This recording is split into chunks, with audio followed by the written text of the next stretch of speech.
The birthday party was supposed to be a simple, joyful celebration. My daughter Olivia was turning 9. We had invited 20 kids from school, plus the usual crowd of grandparents, aunts, uncles, and cousins to our backyard in the suburbs. The sun was out, the grill was hot, and the kids were screaming with laughter. My husband, David, had spent the entire morning wrestling with a giant inflatable water slide while I handled the decorations and the catering. But beneath the surface of the typical chaos, there was a rhythm to our lives that most people didn't see. Olivia has type 1 diabetes. She was diagnosed when she was just 4 years old. Since then, managing her health hasn't been a choice. It's been our second nature. She wears a continuous glucose monitor, CGM, on her arm and an insulin pump tucked into her pocket. She checks her levels before every single bite of food. To us, it isn't a tragedy or a spectacle. It's just how she stays alive. At 2 p.m., just as we were gathering everyone for the cake, Olivia did what she always does. She sat at the picnic table, pulled out her monitor, and checked her blood sugar. It was standard procedure before consuming a heavy dose of carbohydrates. She was quiet, focused, and diligent. Then my sister, Lindsay, walked over. She was swirling a glass of Chardonnay, looking down at Olivia with a smirk. "Still doing all that medical theater, huh?" Lindsay asked. I froze while lighting the birthday candles. "Excuse me?"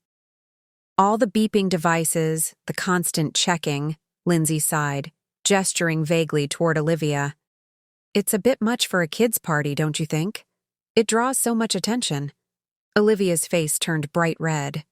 She's 9, not oblivious. She knows exactly when adults are talking about her like she's a burden or a curiosity.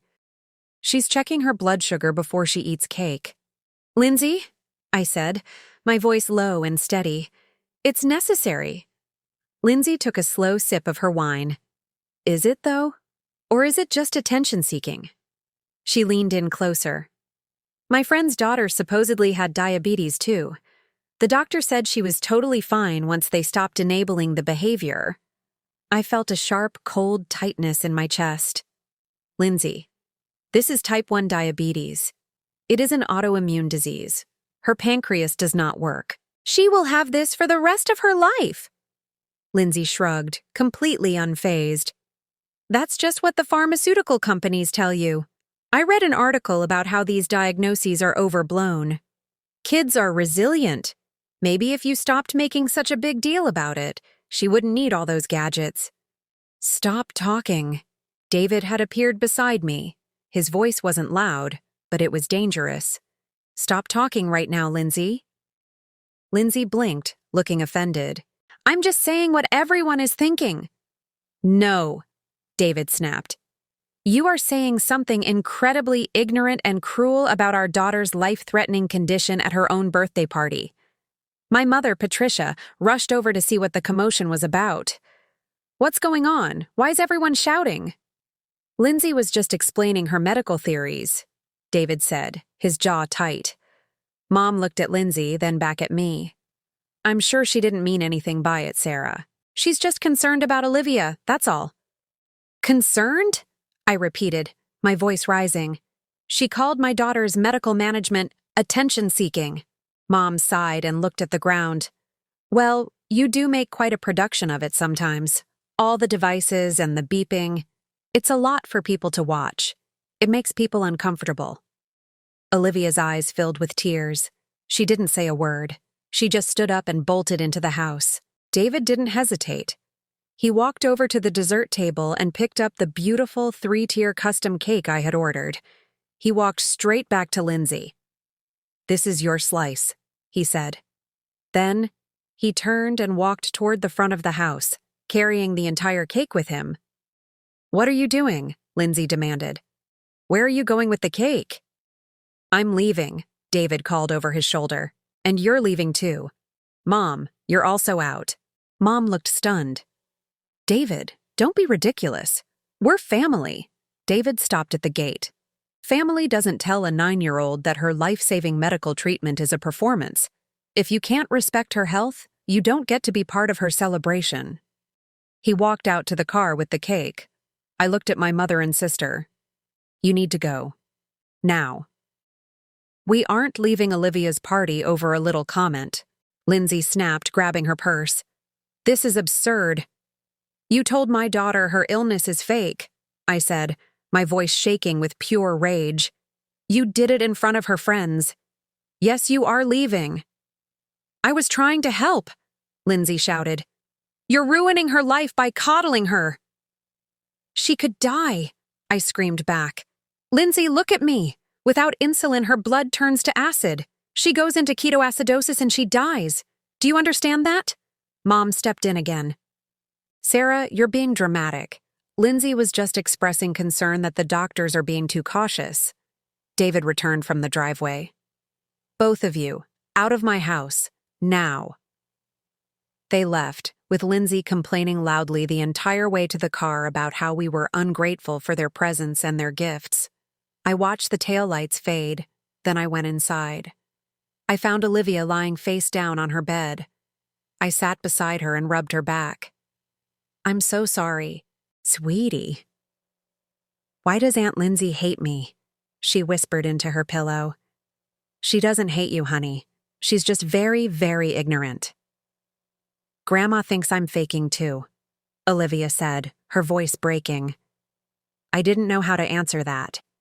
I had explained Olivia's condition to them 100 times, but they didn't want to believe it was serious. They wanted to think positive thoughts and believe everything would magically get better if we just stopped dwelling on it. We rejoined the party 20 minutes later. Olivia put on a brave face for her friends. David went to the grocery store and bought a replacement sheet cake. The other parents and kids never knew anything was wrong, but the damage was done. That night, after Olivia was tucked in, David and I sat in the kitchen. Your sister is toxic, he said. I know. And my mother enables every bit of it. David looked at me. So, what are we going to do? This can't keep happening. I thought about the beach house. 5 years ago, I had inherited a beautiful 4-bedroom property in Wilmington from my grandmother. My family used it constantly. Mom went there twice a month. Lindsay took her kids there every school break. My brother Mark used it for his anniversaries. They all assumed it was the family house, a shared inheritance. I had never corrected them. I let them use it freely, gave them the codes, and paid all the taxes and maintenance fees myself. None of them knew that Grandma had left it solely to me. She had left it with explicit instructions. Use this to take care of yourself and your immediate family. I'm going to make a phone call tomorrow, I said. The next morning, I called the property management company in Wilmington. This is Sarah Mitchell. I need to change all access codes for the property immediately. Of course, Mrs. Mitchell. Any reason for the change? I'm restricting access to my husband and daughter only. Please remove Patricia, Lindsay, and Mark from the system. Done. New codes will be active within the hour. Should I notify them? No, I said. I'll handle it. I felt a strange, cold calm. Lindsay called me at noon. Hey, we're heading to the beach house this Friday for fall break. Can you send me the new Wi-Fi password? The old one isn't working on the app. You won't be going to the beach house this weekend, Lindsay. There was a long silence. What? I've changed the codes. The property is no longer available to you. Very funny, Sarah. Seriously, I have the car packed. What's the password? I'm not joking. After what you said to Olivia, you aren't welcome there. You can't do that. That's the family's house, Lindsay screamed. Actually, I can, because it's my house. Grandma left it to me, not the family. Me. More silence. Then, what are you talking about? It's always been the family beach house. No, I said firmly. It has been my house for 5 years. I've been letting you use it. But that privilege is over. But we have plans. We already bought the groceries. The kids are so excited. You should have thought about that before you told my daughter her life-threatening illness was an act. I didn't say that. I was just saying you're overprotective. Goodbye, Lindsay. I hung up. My mother called 5 minutes later, sounding frantic. Sarah, Lindsay is hysterical. She says you're locking them out of the beach house. That's correct, Mom. Why? Over one little misunderstanding at a party? Because she insulted Olivia's health and you defended her. You told me I was making a production out of keeping her alive. I just meant it's a lot for us to deal with, Mom cried. It's a lot for Olivia to deal with, Mom. She's the one with the disease. Managing her blood sugar isn't a choice. It's not a debate. I understand that, but… No, you don't. You said the doctors are being overly cautious. When you were young, kids with type 1 died. Olivia is alive because of this production. If you can't respect that, you don't get my beach house. Your grandmother would be ashamed of you, Mom hissed. That hurt, but I didn't flinch. Grandma left me this house to take care of my family. I am doing exactly that. I am protecting my daughter from people who don't care about her safety. For how long? Mom asked. A week? A month? I don't know. Until I feel like you actually respect her medical needs. I hung up. The next week was a nightmare of texts and calls. Lindsay sent paragraphs about how I was ruining her children's childhood. My brother Mark complained that he had non-refundable dinner reservations in town. Mom sent daily guilt trips, but none of them mentioned Olivia. None of them apologized. 2 weeks later, Lindsay showed up at my front door. David answered. Is Sarah here? I need to talk to her. Are you here to apologize to Olivia? David asked. Lindsay paused. Yes. He let her in. I was in the kitchen, and Lindsay sat at the island. She looked exhausted. I'm sorry, she said quietly. For what, specifically? I asked, not looking up from the vegetables I was chopping. For what I said. About the theater. I shouldn't have called it attention-seeking. Why did you, Lindsay? Why would you say that to a child? She was quiet for a long time. Because I don't understand it, she whispered. It scares me.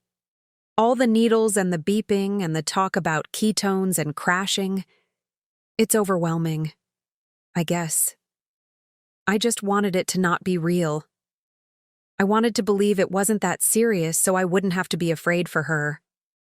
I put the knife down. Lindsay, it is that serious. She could die. That is a medical reality. We live with that fear every second. We don't need our family adding to it. I know. I've spent the last 2 weeks actually reading about it. I researched what happens during a low. I read about the long-term effects. I'm so sorry. I'm sorry it took losing a vacation house for me to actually use my brain. That was the first honest thing she had said in years. I called Olivia downstairs. She walked in slowly, looking at the floor. Olivia, Lindsay said, her voice trembling. I owe you a huge apology. What I said at your party was wrong.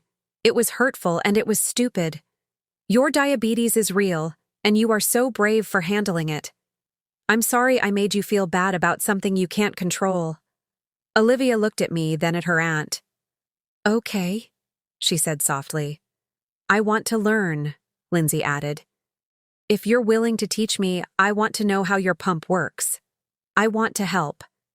Olivia's face lit up. Really? They sat together for nearly half an hour. Olivia showed her the CGM, explained how she calculates her insulin for a slice of bread, and showed her the emergency kit. Lindsay listened. Truly listened. After Lindsay left, Olivia came to me. Is Aunt Lindsay allowed at the beach house now? Do you want her to be? I asked. Olivia thought about it. Yeah, she said sorry for real. I called Lindsay that night and gave her the new codes. My mother took another 3 weeks, but eventually she came around too. She brought Olivia a book about famous athletes with type 1 and spent an afternoon asking questions about the monitor. It wasn't perfect, but the wall of denial had finally crumbled. That Thanksgiving, we all went to the beach house together. The atmosphere was completely different. Mom helped Olivia check her sugar before the big meal. Lindsay had spent the morning researching diabetic-friendly side dishes and had written the exact carb counts on little labels for every dish she made. As I watched Olivia laughing with her cousins on the sand, David put his arm around me. "You did the right thing," he whispered. "I just set a boundary," I said. "No," he corrected. "You demanded respect for our daughter, and you got it." Later that night, the sun set in a blaze of orange and purple over the Atlantic. Olivia climbed into my lap on the deck. "This is the best Thanksgiving ever, Mom," she said. "Why is that, sweetie?" "Because nobody is being weird about my diabetes." She snuggled closer. "They're just being normal." I kissed the top of her head. The beach house was never just about the property. It was the leverage I needed to make them see the truth. Olivia's life was worth more than their comfort. Her health was non-negotiable, and for the first time, our family was finally whole, because they finally chose to understand.